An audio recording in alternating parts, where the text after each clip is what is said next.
Nak tahu tak, kenapa 2 juta rakyat Malaysia, Indonesia, Brunei dan Singapura memilih emas jenama Public Gold?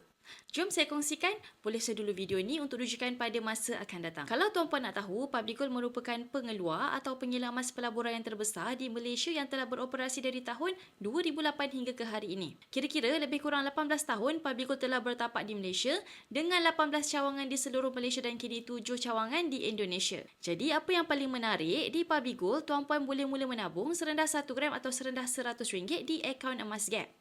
Ianya sangat mudah, murah dan patuh syariah. Paling penting, tiada yuran tahunan dan tiada kos upah simpan. Tuan-puan boleh simpan emas bila-bila masa dan keluarkan emas pada bila-bila masa sahaja. Yang pasti, emas ni adalah emas ketulinan 999 yang sangat sesuai untuk simpanan dan pelaburan jangka masa panjang. Selain itu, Public Gold juga menyediakan tempat penyimpanan emas dikenali sebagai public safe. Kemudian, Public Gold juga mempunyai tempat untuk pajak emas dan perak yang dikenali sebagai Koperasi Dagang Emas bagi memudahkan tuan-puan untuk pajak dan jual emas dengan mudah di Public Gold.